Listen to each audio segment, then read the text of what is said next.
As someone who works full time with the commute and has a family to take care of, you don't have time or energy to devote hours in the kitchen trying to whip up dinner for the family. That's exactly why I created my ultimate kitchen guide for quick and easy meals. In this guide, you'll find a list of foods that you should have on hand in your kitchen on a regular basis, along with tips on how to put things together on your plate to create a balanced anti inflammatory meal. Imagine a world where you can come home and whip up a healthy meal in like 20 to 30 minutes and still have time to kick your feet up on the couch and catch up on your shows before bed. Yes, it's not a dream, it's your new reality. All you have to do is head to www.betterwithcarbo.com/guide and grab your free copy today. That's betterwithcarbo.com/guide. Get ready for healthier meals with less kitchen stress. While there is credible research that proves gluten and sugar contribute to inflammation, it's really, really important to understand the comfort and nostalgia that these ingredients hold for us too. We have to respect these connections rather than neglecting them, because if we do neglect them, they end up having adverse effects in our health. Once we stop labeling foods as good and bad and learn to live harmoniously with them, we stop overeating these foods. We also cut down on our inflammatory triggers long term. I'm Krissy Carbo, registered dietitian and host of the Inflamed in the Brain podcast. Here we cut through the confusion and complexity of inflammatory health to deliver straightforward, bite-sized strategies and information you can easily apply to your life. Not too long ago, I was lost in a sea of information, overwhelmed by the challenges of inflammation. But through years of trial, education, and self-discovery, I learned to break free from the chaos of fad diets and cultivate a practical anti-inflammatory lifestyle that not only helped me stabilize my own diagnosis, but thrive with it. Whether you're an autoimmune warrior or simply seeking a healthier, uncomplicated life, you found your tribe. Join me as we explore realistic strategies that can make a profound difference in your life. So if you're ready to embrace a simpler, healthier way of living, you're in the right place, my friend. Let's dive in, learn, and grow together. Welcome to the Inflamed in the Brain podcast. Let's get started. Hello, how are you? Welcome to another episode of the Inflamed in the Brain podcast. I'm Krissy, your host, and this week is going to be fun because Pie Day is on Thursday. And although the pie that Thursday is dedicated to isn't the dessert pie that we're all thinking about, some people, myself included, who are aware of Pie Day, actually use that day as an opportunity to eat actual pie, and I'm all here for it. So, what is Pie Day actually about? To be honest, I had to do a little research about this one because I only remember 3 things from the 6th grade. One is that the pi number is indefinite. It goes on forever. 2, I can only recite pi up to the 5th number after the decimal point. And 3, I know we celebrate Pi Day on March 14th because the first 3 numbers of pi are 3.14, so March 14th. So here are a couple of fun facts after looking on Google. 1, pi is an irrational number, meaning that it cannot be expressed in a simple fraction, like the way that we express 1/2, 1/2, or 0.5. With pi, there is no fraction equivalent to 3.14, plus all the other indefinite numbers that follow that. 2, when you write the decimal form of pi, like 3.14159, that's all I can remember, the numbers do go on forever, and there is no pattern that repeats. So like 2/18, the decimal equivalent is 0.181818, and then that pattern goes on forever.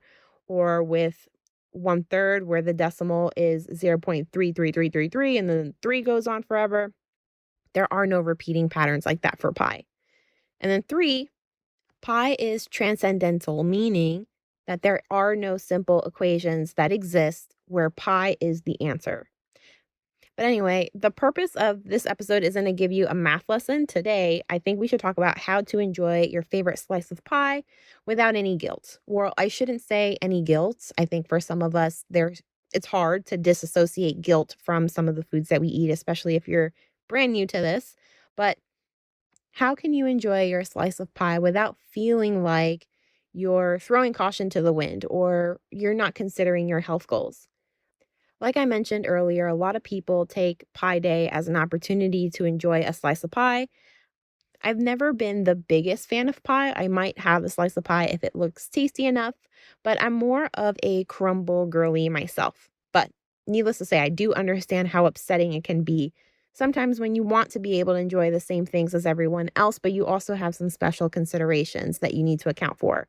You may want to have a slice of pie, but you may also be a little bit more cautious because you have certain inflammatory issues, and maybe you want to look out for gluten and sugar and the carb content because you are cautious about inflammation. Fear not, my friends. We're going to talk about it today. And I have some personal experience with tweaking my favorite desserts to make them more anti inflammatory. So I'm going to share a few of my tips and tricks that I use. And we might have a little heart to heart conversation about what to do if you just want the thing, if you just want the actual pie. Sometimes you don't want something that tastes like apple pie, you just want apple pie. And that's fine too. So we're going to talk about it all today. Let's get into it. One of the options I want to throw out there is to use gluten-free flour. I think gluten is known to be one of the top inflammatory foods, largely because of its effect on the gut. Gluten is known to upregulate zonulin production. Zonulin is a protein that loosens the tight junctions that make up the lining of your gut. And when the tight junctions become loose, you're faced with leaky gut, or the more scientific and correct term is intestinal permeability, where stuff actually leaks through your gut and into your bloodstream. Your immune system recognizes the things that are leaking into your bloodstream as foreign particles, right? They don't belong there. So naturally, your body is going to set off an inflammatory response to get rid of those foreign particles from your bloodstream. So, one thing that you can do is use gluten-free flour. I think a lot of recipes out there, if you Google like gluten-free pie or something like that, a lot of the recipes out there will use a basic all-purpose gluten-free flour. I like the Bob's Red Mill's 1-to-1 gluten-free flour option if I'm just trying to do an easy sub for all-purpose flour to make a crust or something like that. But if I'm making a crumble, if you're like me and maybe you prefer crumble to crust, I might get a little more creative and use a mixture of grass-fed butter, chopped pecans, walnuts, and almond flour. Unlike all-purpose flour, though, where you pretty much get the same result no matter what brand you use, gluten-free flours are a little different and they will yield a different result. So you really have to experiment to see what you're happy with. The variability sometimes is because of the fact that they use different flour blends. So some gluten-free flours might use a blend of rice flour, tapioca flour, potato flour. Some have xanthan gum in it, some don't. You really just have to see what you like and what you prefer. But for me, I always opt for the Bob's Red Mill's 1-to-1 ratio flour. The other thing that you might want to consider if you're trying to make a more anti-inflammatory slice of pie is the sugar content. Like a lot of desserts and baked goods, pie can be pretty high in sugar. And sugar is associated with inflammation for a few different reasons. First being its effect in the upregulation of pro-inflammatory molecules in the body like cytokines and adipokines. High levels of these molecules are associated with inflammatory diseases and conditions, and regularly eating too much sugar can contribute to insulin resistance, where cells in the body become less responsive to the effects of insulin, so sugar can't be absorbed into your cells and it stays in the blood. This also triggers several inflammatory pathways associated with inflammatory conditions. Another thing to keep in mind is that when sugar reacts with proteins or fats in the bloodstream without any kind of involvement from enzymes, it can lead to the formation of advanced glycation end products, or AGEs. AGEs can trigger an inflammatory response and increase oxidative stress in the body, which is a bad thing. I have another podcast episode where I go more into detail about what oxidative stress is and how it leads to inflammation that I'll link to in the show notes. But overall, this is what happens when we regularly eat tons of sugar. And the key word here is regularly. But we'll come back to that later. But one thing that I do like to do, if it is that I am going to try to add less sugar or sub sugar entirely, is I'll use a sugar replacement called Swerve. Swerve is the name of the actual product. Swerve has erythritol and oligosaccharides. Erythritol is a sugar alcohol that occurs naturally in some fruits and fermented foods. It's also produced by fermenting glucose. It tastes sweet, but your body doesn't metabolize it the same way as it does sugar, which is great. Most of it is absorbed in the bloodstream and you pee it out. Oligosaccharides are a form of carbohydrate that consists of short chains of simple sugars. They can actually act as a prebiotic and help support the growth of beneficial gut bacteria. For me, I find that Swerve is a great sugar replacement, but everyone's tolerance and taste perception can be different. Because oligosaccharides and erythritol are fermented in the gut, it can cause a little bloating and gas as a side effect. I personally haven't experienced any GI symptoms when I use it in my baking, and I also use it as a 1-to-1 ratio. So if something calls for a fourth cup of sugar, I'll use a fourth cup of Swerve. And again, I'm fine. I haven't really experienced any GI symptoms, but again, everybody can be different. So see what works for you. One other thing to point out is that if you're having pie a la mode, meaning with ice cream, this could definitely add to the sugar content. And I don't recommend eating frozen sugar to replace the ice cream. If you ask me nutritionally, which would I prefer to have, ice cream or frozen yogurt, I will always say ice cream. Frozen yogurt became this alternative back in the early 2000s, and I can be wrong there, but that's what I remember. And the initiative to push frozen yogurt was back when we were in the thick of demonizing fat. Frozen yogurt has a lower fat content than ice cream, but it actually has way more sugar in it than ice cream, which is the actual problem. But if you're looking for a healthier alternative to ice cream, you can try regular yogurt. I'll have Icelandic yogurt because it's really creamy. Ziggy's is the brand that I like to use, and they have this 4-ounce rich and creamy yogurt that to me is almost like having soft serve. And sometimes I use it in place of ice cream, and it tastes amazing. Plus, it also has 10 grams of protein, which is another added bonus.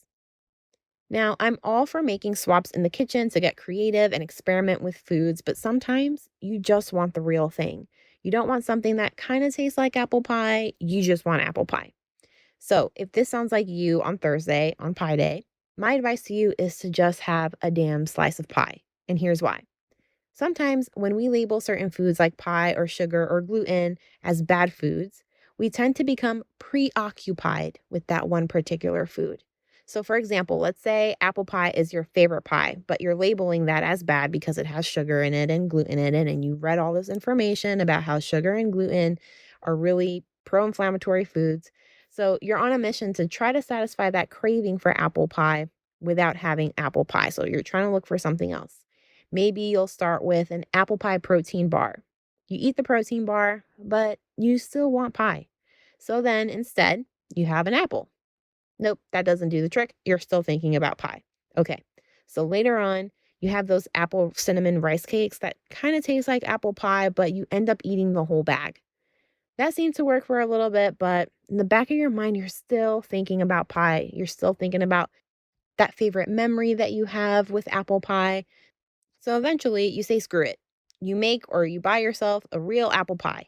But instead of having one slice, you end up having the whole pie to yourself because you keep telling yourself, this is the last time you're going to eat this food. You'll never be eating pie again after this because it's a bad inflammatory food. A few things here. First, constantly thinking about apple pie doesn't just mess with your head, it can actually stress you out, and stress triggers inflammation. Second, trying to resist that craving often backfires. You end up eating way more than if you had just actually had a single slice of pie when the urge first hit.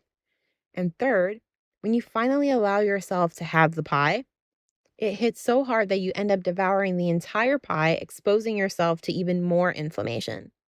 Just letting yourself enjoy that one slice of pie from the beginning might actually have saved you from all of that trouble and inflammatory exposure. So be honest with yourself. There are times where I do feel like making a healthier alternative, and then there are days where I just want the real deal.